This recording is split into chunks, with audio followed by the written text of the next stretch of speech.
This week, I have a confession to make. We died in this run. The Chilling Spear and Armor of Flow tried their hardest, but it wasn't enough. Could we have played this game tighter and pulled off a win on the Dwarf King? Probably, but our fate was decided long before the boss battle. I felt at some point during floor 17, the margin of error was growing thinner and thinner due to our lack of resources. Besides our main weapon, armor, and a wand of fire blast, we didn't have too much going for us. And by floor 18, our backpack was dangerously low. I was forced to use the last 2 invisibility potions to skip most of the last 2 floors and make a dash for the boss room.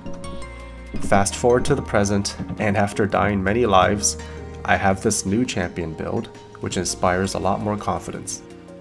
I'm now of the opinion that the Dirk is the strongest weapon ability for the Duelist, as it essentially turns her into a rogue that can instantly swap weapons. I always look for one in the sewers while still prioritizing getting flow armor and a ranged weapon. In this case, I got a projecting Dirk, so it doubles as my main ranged attack. And I swap into a stronger tier 4 sword when forced into close combat.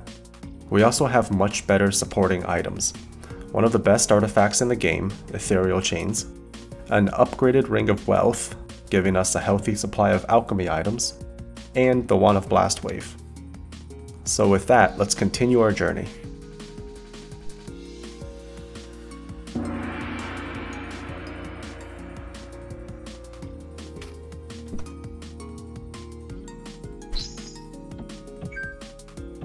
I love fishing with chains. It's such an efficient use of a turn.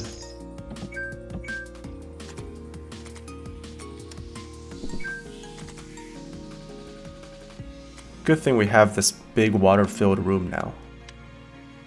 Continue to upgrade our sword, since it's the one boosting the upgrades of the Dirk through the Twin Upgrades talent.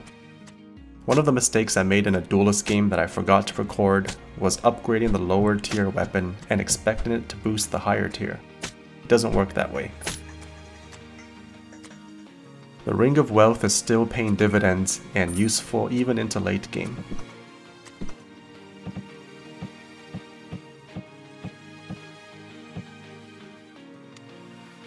This tier 5 sword is worse than our current tier 4.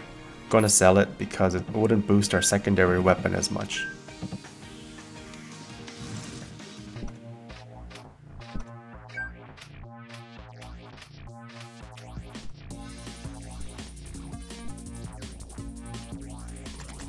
Should be a hidden door around here.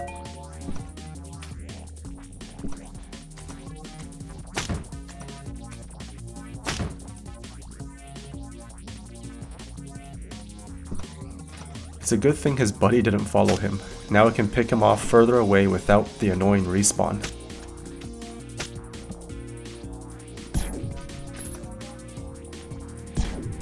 Strategy for dealing with warlocks is still to fight close range. I want to avoid the equipment debuff from their ranged attacks, and also we can use our more powerful blazing sword to drop it faster. Still hoping we don't run into too many warlocks. Their melee damage hurts a lot. Lure these guys back to my pool.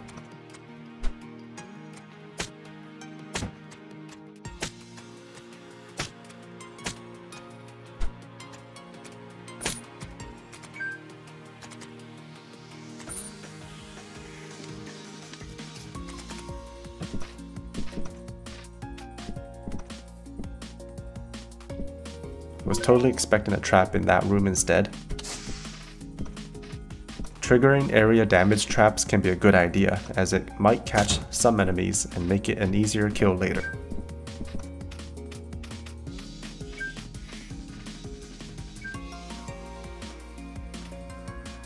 Normally I'd use incendiary darts, but we have a blazing sword. Makes short work of frost elementals. And guess where we're going.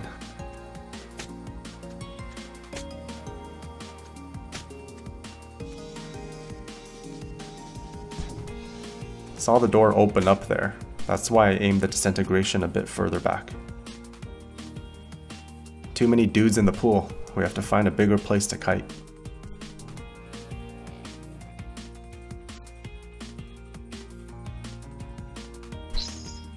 alternating between chains and stealth ability as our main ways to escape.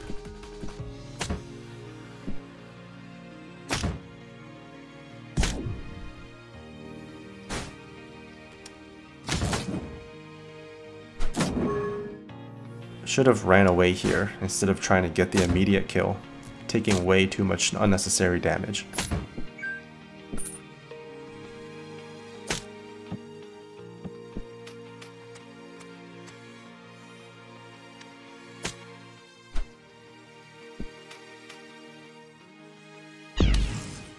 Thank you, you conveniently placed hidden blaze trap. Another option for putting out the fire was our aqua charges crafted from alchemy, though I want to make sure we have enough for the boss fight.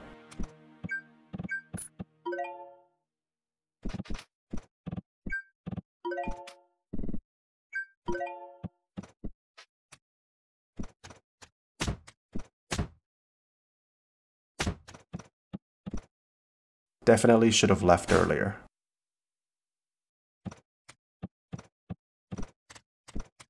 Come on, just let me leave, man.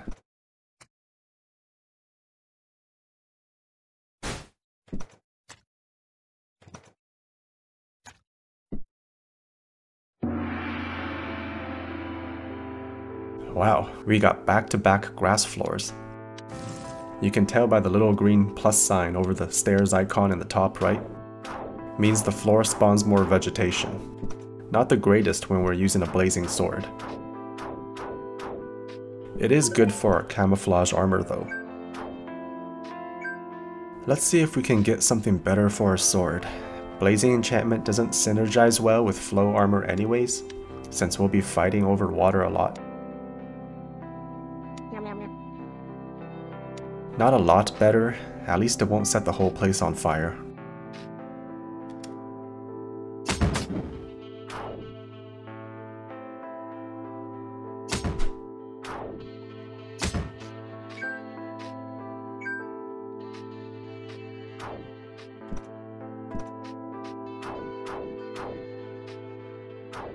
Sir, can you please stop following me? Okay, that was kinda sketchy back there. The problem now is we have all this food and potions of purity to alchemize, and I know there's an alchemy pot somewhere on this floor, since it's been 5 floors since the last one. Let's put the Stone of Clairvoyance to use. We're lucky that it's so close, and the key is literally right beside the door.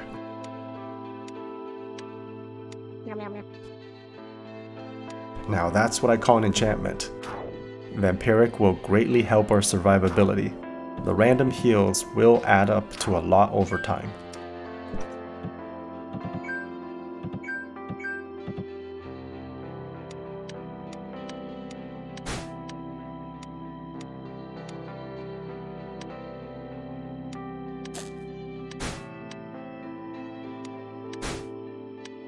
Restocked on food. The other problem is we are still dangerously low on health. I have 1 transmutation scroll here, and we're going to take it to the casino to roll for some lullaby scrolls.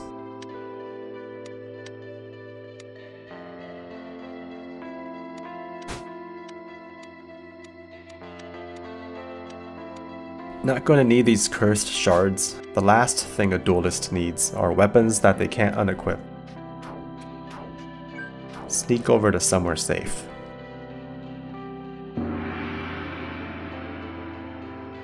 Recycling is going to take a while with a stack of 12.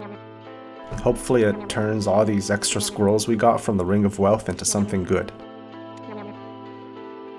Using transmutation to get more transmutation. And finally a lullaby. This is like using a genie's wish to get more wishes. Find some place behind these bushes to take a quick nap. Oops, almost forgot to re-equip the flow armor. In addition to flow, I always try to work on a second set of armor for camouflage, as well as brimstone. Switch between them as needed depending on the situation.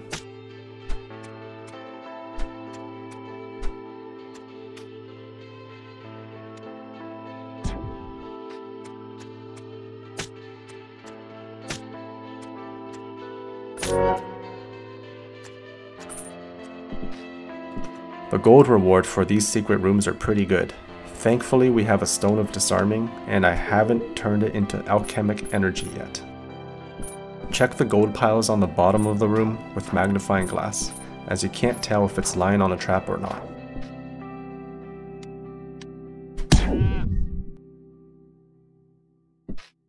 What in Yog's name just happened here? I honestly thought the traps would target the sheep first, but I guess it destroyed all the gold? Well, that was a waste. The other thing I love about camouflage are all the sneak attacks. Makes killing so much faster.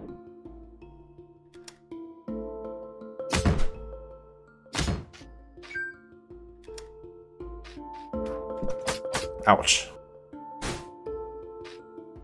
Those conveniently laid out traps gives me an idea.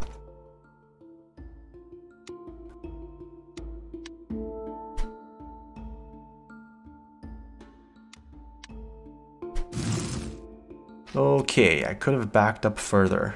We'll try not to set myself on fire next time. We really did set the whole place ablaze with that one.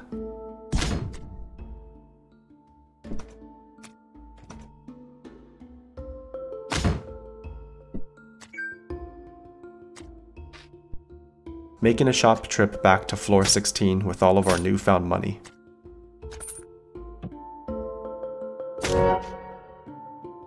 Why not? You can never have too many transmutations.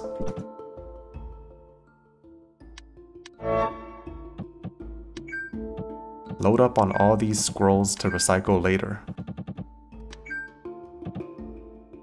Probably don't need that stone of augmentation. Picked it up out of habit in case we find a +3 glaive or something. Also a good time to reset while we're back up here.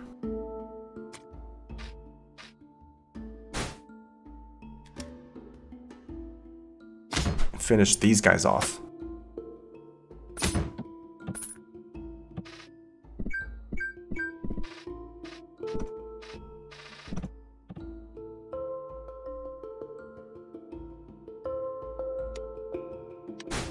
More aqua for the boss fights.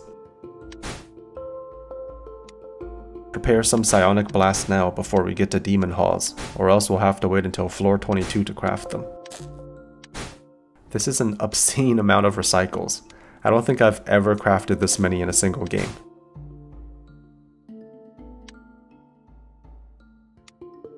That's just ridiculous. That's the benefit of getting an early ring of wealth. Why not get some beacons as well? We can afford it.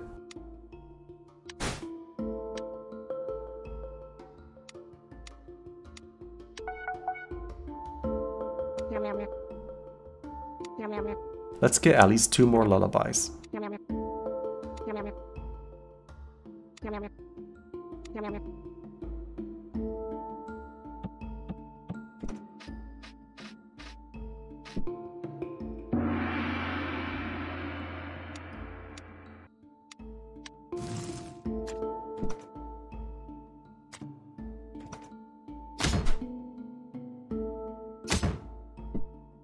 Fighting 2 monks is going to be really annoying.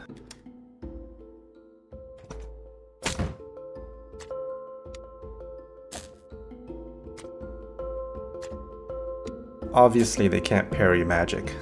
I just have to remember to use my wands.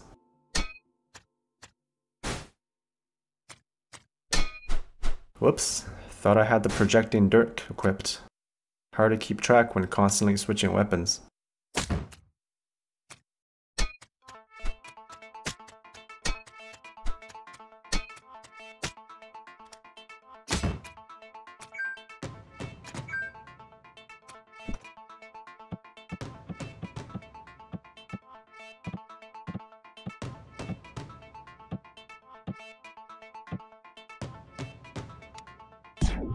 Was hoping to get a sneak attack, but didn't really work out.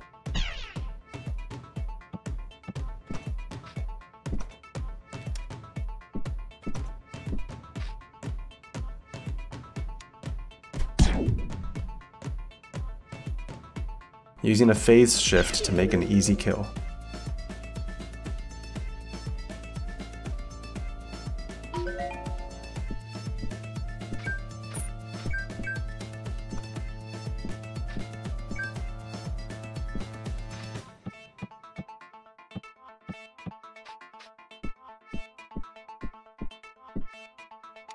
We'll have to create some more water here.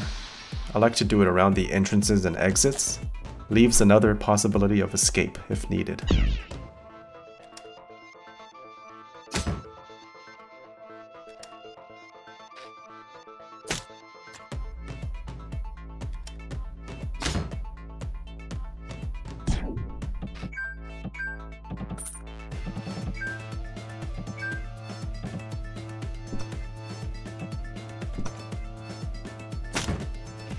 That warlock screwed up my plan.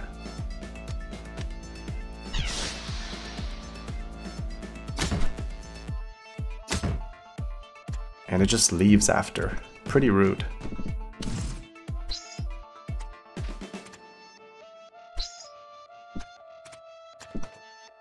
That is a nice find. Chains and Hourglass, my two favorite artifacts.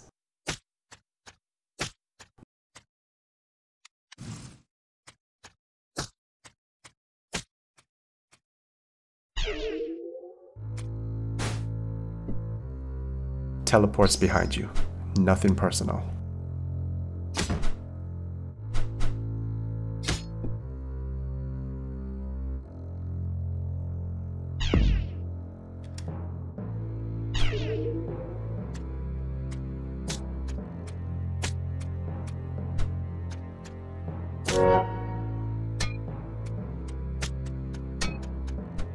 I really wish we would have found the imp quest by now, but the game is probably going to put it on floor 19 to screw with us.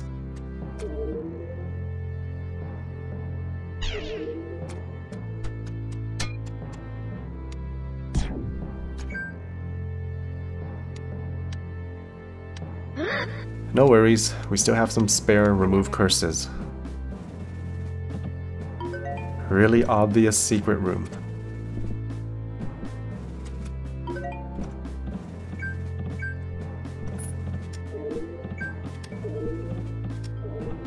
Sweet, more sleepy squirrels.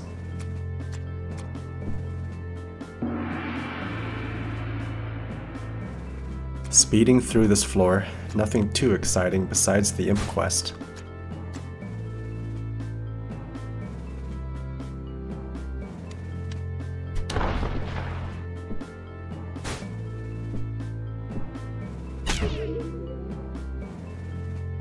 Wondering if I have enough time to walk back to the warlock. Most likely not. We'll be fine though with disintegration.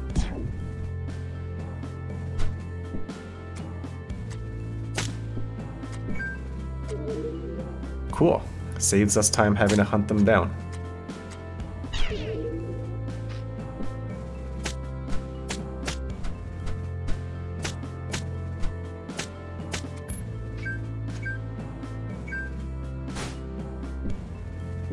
Trying to avoid fights if possible to save time, we have more than enough tools to do so.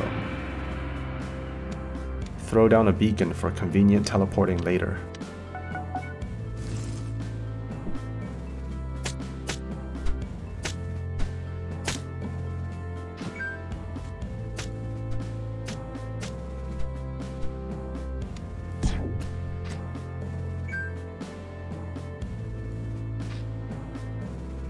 The last alchemy run before the boss fight.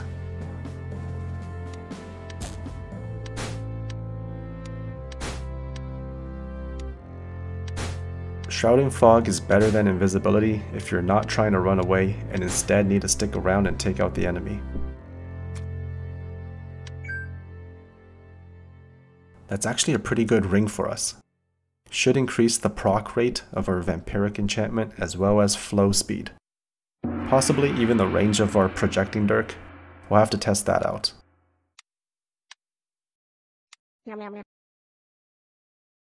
I'll keep the wealth for farming floors, and use Arcana on boss levels. Usual setup here. Flood the room with water at the start, then kite them around in a circular pattern with Toxic Essence. On phase 2 or whenever we see warlocks spawning, We'll try to take them out quickly or throw a paralysis potion down, using Aqua Blasts to keep some distance. Though we have to be careful not to push ourselves into a wall, causing paralysis.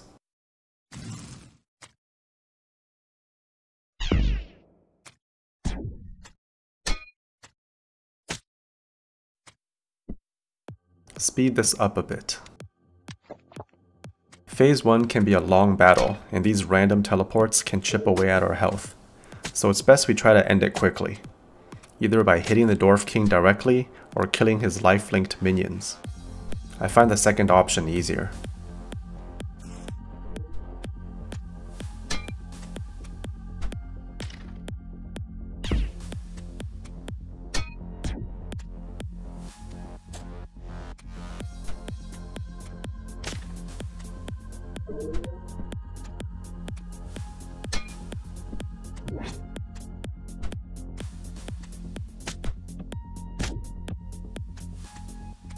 Golems are extra dangerous here, as they can teleport you into a pile of enemies. We should prioritize them first. That teleport was actually helpful though.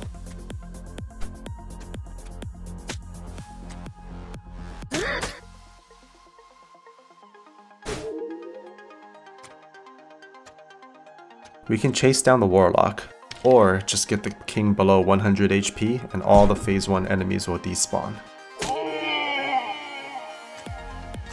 Phase 2 is all ghouls. Take a bit of a breather.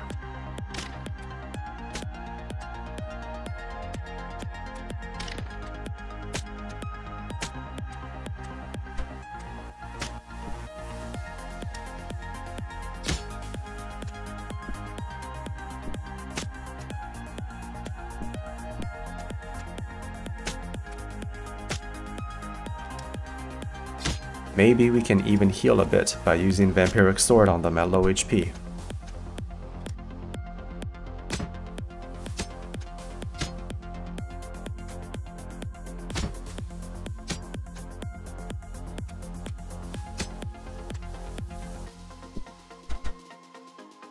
It wasn't worth it in the end. We lost as much health as we gained. Could have worked if it triggered a bit more often, or if we took less damage from hits. Going to use a paralytic gas potion for crowd control. Once it spreads, we'll try to push them in.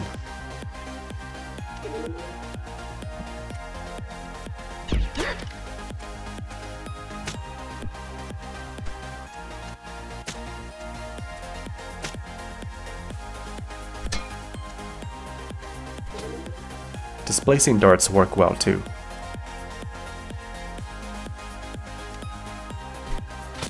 Take out that Warlock before paralysis ends. We still have plenty of time though.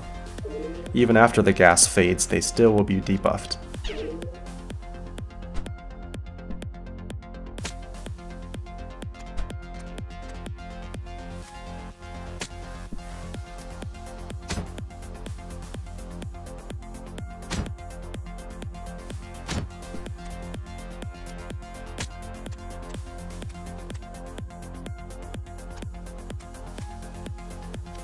Eight turns remaining.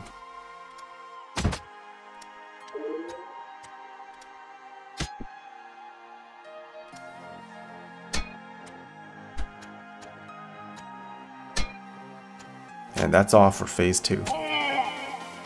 Try the same strategy again.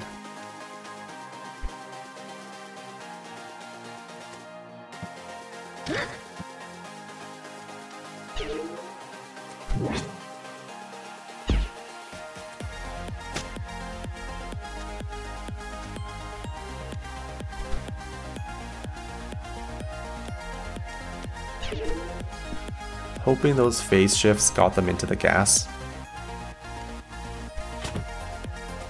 Too many bodies there blocking me from hitting the Warlock.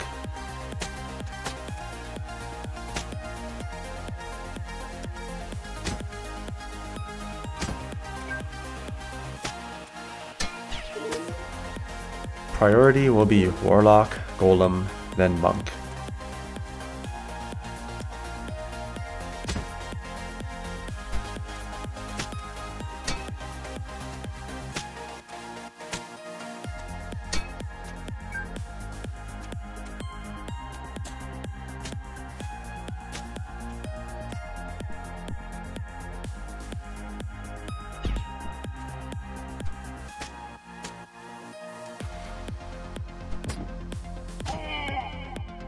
final phase.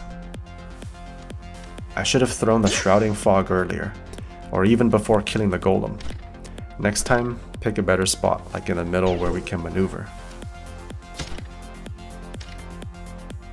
The goal now is to stack enough defer damage on the king and wait it out.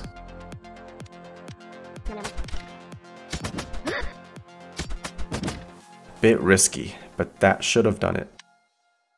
Safer play would have been to go invisible and wait for a clear opening to throw an aggression stone from further away.